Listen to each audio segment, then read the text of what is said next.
talk about Jared Goff and the Detroit Lions. As I record this video, they have a 6-4 record and they're second in the NFC North Division. In first place, we have the Bears. Third place, the Green Bay Packers. And fourth place, the Minnesota Vikings.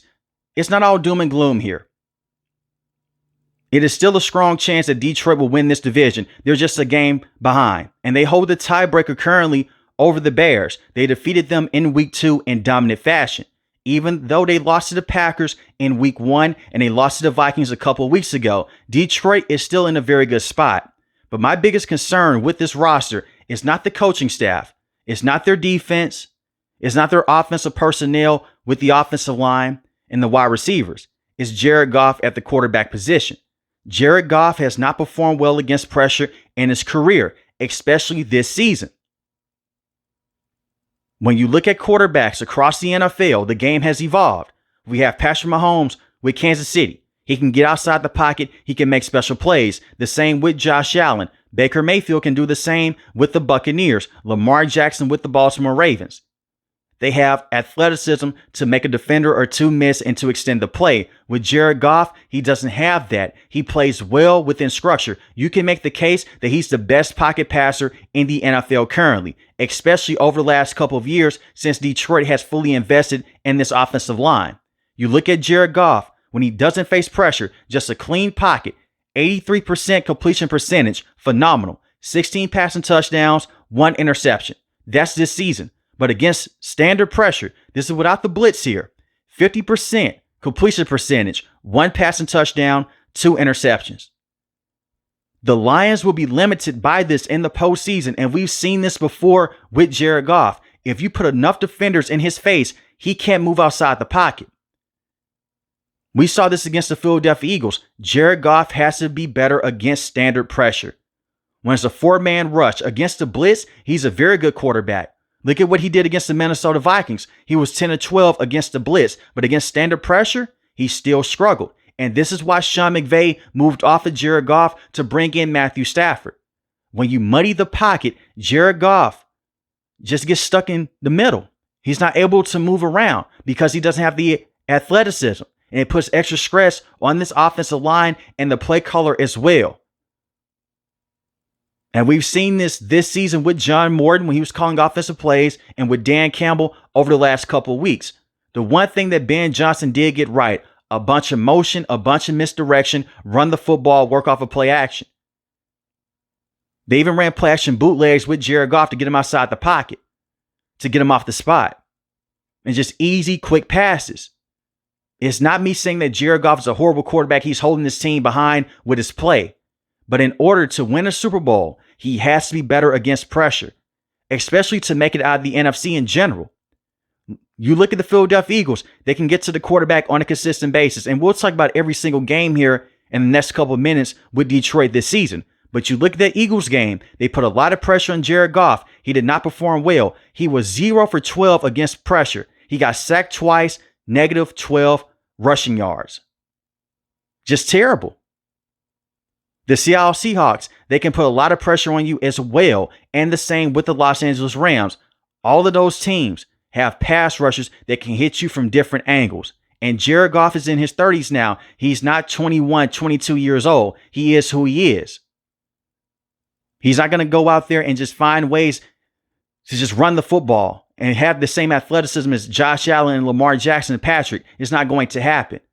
But my one thing with Jared Goff, you have to do well with the pocket movement and your feet within that pocket against pressure, especially in cold weather. You look at him against the Philadelphia Eagles. He has 2 gloves on. Doesn't bother me. But this is a player. Played in California at the college level. Gets drafted by the Rams. Has played inside a dome for majority of his career.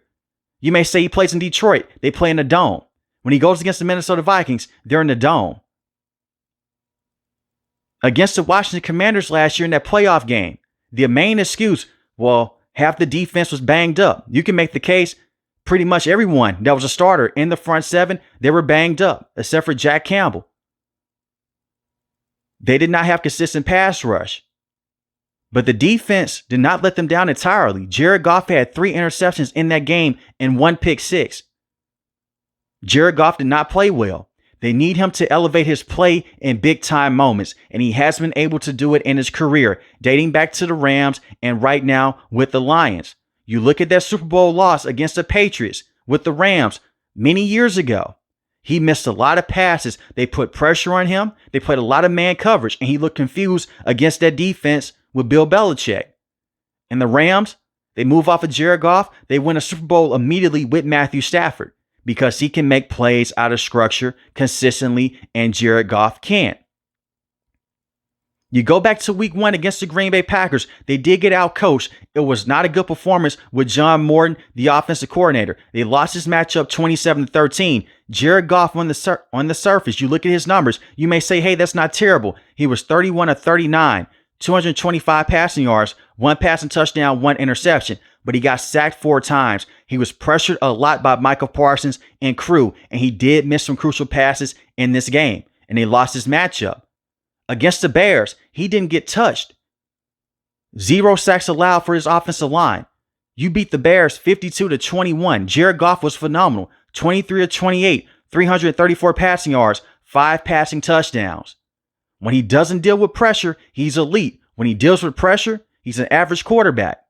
Against the Baltimore Ravens, he didn't get sacked in this game either. 20 of 28, 202 passing yards, 1 passing touchdown, 0 interceptions. David Montgomery was phenomenal in this game, and the same with Jahmyr Gibbs and St. Brown. Overall, a great performance with Detroit, and their defense, they balled out. We'll talk about the defense separately in the next couple of minutes here. But once again, another game with Jared Goff, clean inside the pocket, won him a game against the Cleveland Browns. Did not get sacked once again. They won this matchup 34-10, 16-27, 168 passing yards, 2 passing touchdowns, 1 interception. Not a great game for Jared Goff, but he made some big-time plays, and they still won this matchup. He didn't have to do much. The Browns' offense, they just couldn't score. Against the Cincinnati Bengals, one of the worst defenses in the NFL, he did get sacked 4 times. They won this matchup 37-24. 19-23, 258 passing yards, 3 passing touchdowns. He got the job done. But a lot of those sacks are catfish stats. Guys not getting open down the field, so he's holding on to the football for some time, and the route concepts were not the best with John Morton. But I'll give him credit. He did well against pressure in this matchup. This is not one of those videos I'm going to nitpick him for every little single thing. He played well against pressure in this game. I will give him that. That was phenomenal. Now, the next week against Kansas City, they put pressure on him, but he wasn't the main reason why they lost this matchup. He was 23 of 29, 203 passing yards, 2 passing touchdowns, 0 interceptions. You can make the case in this game that Detroit, they beat themselves. They took a touchdown away from this team. Jared Goff is under center. He goes out for a motion play. It's a trick play. It goes for a touchdown. The officials reviewed it. Now, in this situation, the officials technically cannot review a play, but they did. And they deemed the play as one of those plays that you just can't run. So they took the points away from them. I don't agree with that situation. They said it was a legal formation. You cannot run that play. Jared Goff came from under center as a receiver. And that 1 touchdown could have really helped Detroit in this game. So I'm not going to hold that against Jared Goff here.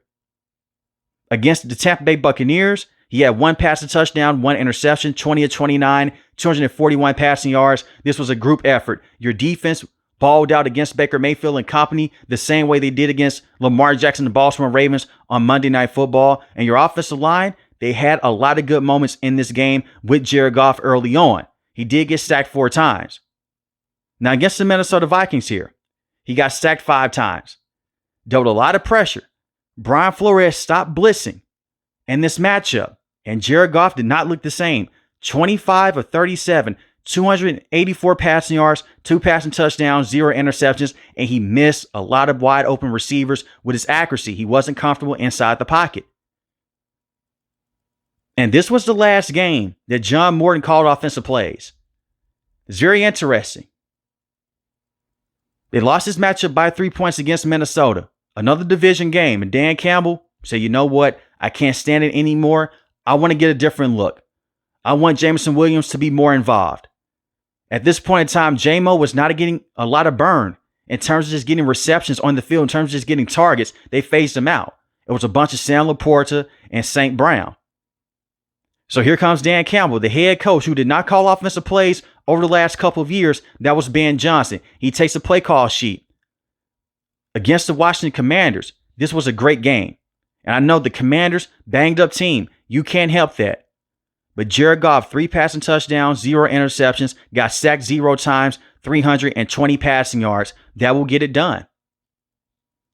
And this loss against the Philadelphia Eagles here, a weird loss. You lost this game 16-9. Your defense balled out. What hurt you in this game was being so aggressive with Dan Campbell. I love it. Dan Campbell plays to win. I know that's that may be the unpopular opinion of the week. I love him going for it on 4th down. That is who Dan Campbell is. Now, in certain situations, it's okay to take 3, trusting your defense. In this game, looking back at it, you take your 3 points. But Dan Campbell plays to win. He goes for the jugular. So even though they didn't look that great on 4th down, you can say with Dan Campbell, he cost him the game. Jared Goff has to step up. He has to hit those receivers. The run game was not consistent in this matchup. The Philadelphia Eagles front 7, they dominated the offensive line of the Detroit Lions. And once again, it goes back to my argument. When things break down with Jared Goff against elite level teams, can you help your team out? He wasn't able to in this game. It was a beautiful screenplay to Jahmyr Gibbs. Penei Sewell kicks out. He's down the field blocking for him. In that situation, with that momentum, how your defense is playing, at that point in time later in the game, maybe you take 3. It's a defensive game. But it's one of those situations, it's a double-edged sword. If Dan Campbell goes for it and they get it constantly, they win this game in big-time fashion on the road. But if he takes 3 and they lose to the Philadelphia Eagles by 3 points, the national media, they'll come out and they'll say this: why didn't he just go for it? That's uncharacteristic of Dan Campbell. So it's one of those situations, it's a toss-up. You're damned if you do, you're damned if you don't. He went down with his soldiers. I respect it.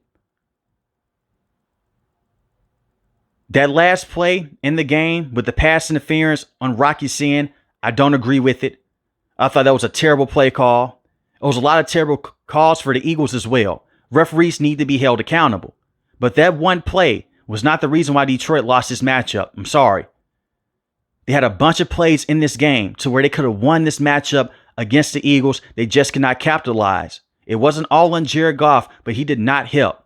When you're paying him this much money, when he is your franchise quarterback, you want him to go out there and you want him to make some of those big time plays when you need it the most out of structure. And right now, he's not able to do it against elite competition. And that's even dating back to last year in the postseason against the Washington Commanders. But I will say this, from a roster standpoint, Brad Holmes has done a phenomenal job with putting the right pieces up front with Jared Goff.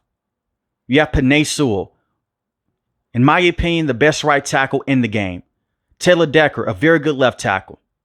Graham Glasgow at the center position. They miss Frank Ragnow. The interior of the offensive line is not the same.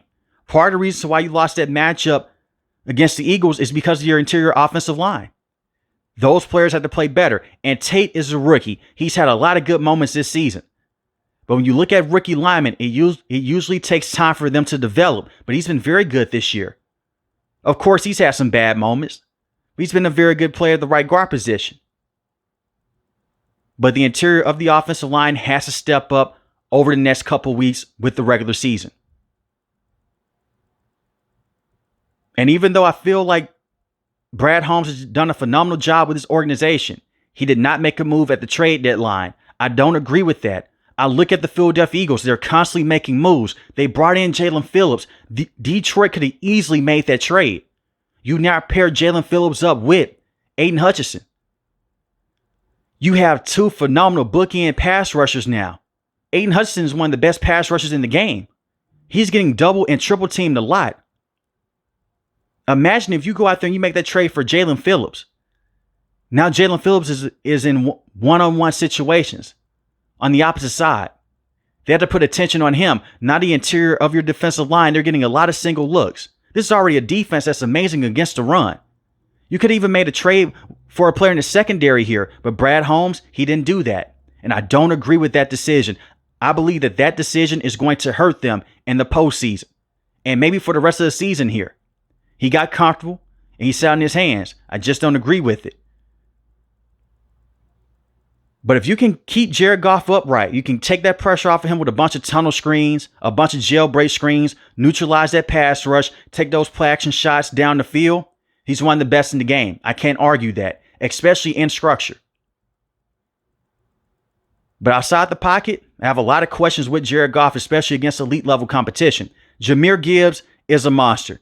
One of the most talented running backs in the game. 732 rushing yards, 8 rushing touchdowns, 5 yards a carry. But I will say this. Maybe this is a John Morton thing, but we are still seeing it right now with Dan Campbell and him calling plays. I want to see David Montgomery get more involved.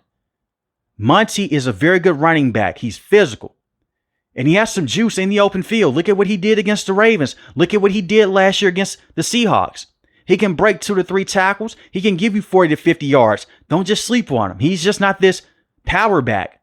I'm not saying that he has the speed of Jahmyr Gibbs. He doesn't. But they've iced him out in certain games. He only gets 5 to 8 touches in certain matchups. That should not be the case. Rotate those guys. And late in the fourth quarter, now you have Jahmyr Gibbs who's ready to go.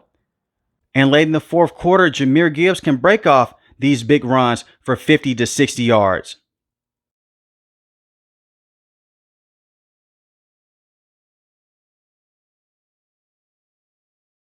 So just rotate the running backs here. The wide receiving position, St. Brown's one of the best wide receivers in the game. Sam Laporta currently is on IR. Unfortunately, he's one of the best receiving tight ends in football. He was missed Sunday against the Philadelphia Eagles, but he's expected to return this season. He's an amazing tight end. Jameson Williams is one of the best deep threats in the game, and they've got him more involved over the last couple weeks. You love to see that. He's a home run hitter waiting to happen. You have Isaac Tesla. Tesla only has 4 catches on the season, but he has 2 receiving touchdowns. There's something there with him long term. Maybe not this season, but beyond this year, he could be a special player in Detroit. But I love the roster that they have. And defensively here, Kelvin Shepherd, he's one of those ones. I believe that Kelvin Shepherd is going to be a head coach one day in the NFL. You always worry about this situation when you lose your coordinator, especially both coordinators, that the defense and the offense will fall off. John Morton was not a terrible offensive play caller. He just didn't have the feel for the game that Dan Campbell has with his personnel. Kelvin Shepherd, on the other hand, he understands this personnel to a T.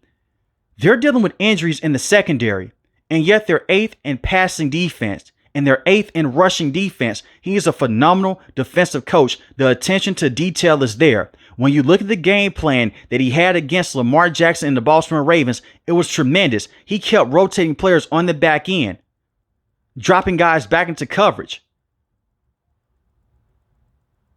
They'll change their coverages pre-snap, so now Lamar Jackson is looking up. He thought it was cover 3. Instead, it's cover 2. And now they have a spy up with a linebacker on the left side. He's bringing the blitz over from the right side. It's the little things here with Kelvin Shepherd. I love it. The different stunts, the different twists up front, especially in the red zone. The pirate stunt that he runs against the run game is tremendous. And I love to see him on the sideline. Every time the defense comes up with a big play, he runs up to his defensive players and he's saying, let's go. He has the energy with this team. It is similar to what Robert Saleh has with the San Francisco 49ers. He's easily a top coordinator right now in the NFL. He deserves more respect. I would not be surprised when the season ends and we hear about head coach candidates that he may be on that list.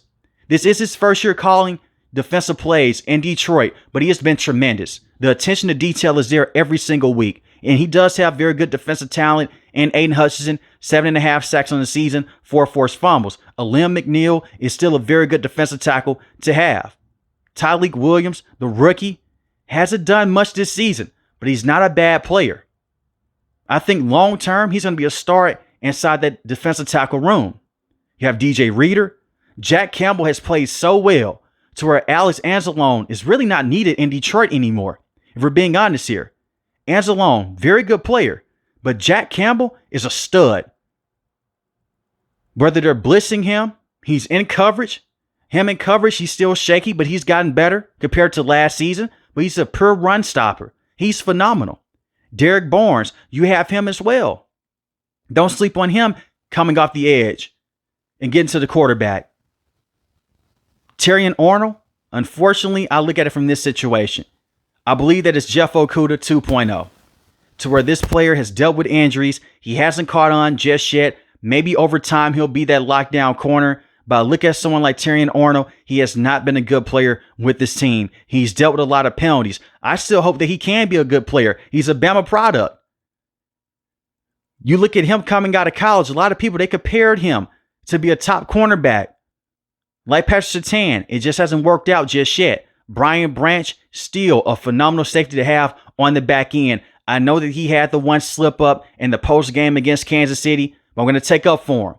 A lot of plays in that game did not go his way, and they should have been flags in that matchup. I don't want to play the coulda, shoulda, woulda game, but the way that Juju blocked him from behind, I know that the game ended. You can't come out and you can't want to shake a guy's hand and you play dirty like that. That was a behind the back hit. And I'm neutral here. And it was even more plays besides that happened in that matchup.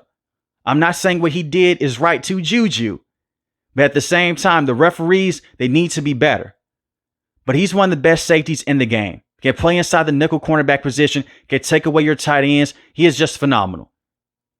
And if you are a wide receiver coming down with the football on the sideline, it's a great chance he's going to go out there and knock the football out of your hands with his speed and how hard he hits from sideline to sideline.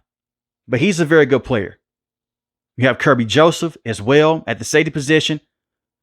Had a career year last year. Has been very good this season. You have a Meek Robinson. But the defense, they're very good. They're in a good situation. Especially with this coach and Kelvin Shepard. But they need Jared Goff to be better out of structure. They need him to make those plays outside the pocket. And if he can't, this may be another situation to where Detroit, they may have to make a decision that the Rams made. But I look at it from this standpoint, that trade is so rare to make. You rarely see franchise quarterbacks up for trade. And that was the case here with Detroit. They could not fully build a team around Matthew Stafford. And they made good on those draft picks. Once again, phenomenal job by Brad Holmes here. But in order for Detroit to win the Super Bowl this year or even get to the Super Bowl, they need Jared Goff to be better outside the structure. But let me know in the comment section below, how do you feel about Detroit? If you're new to the channel, hit the subscribe button. If you like the video, hit the like button. Most importantly, I want each and every last one of you guys stay safe, stay positive. Thanks for the video, guys. God bless. Peace.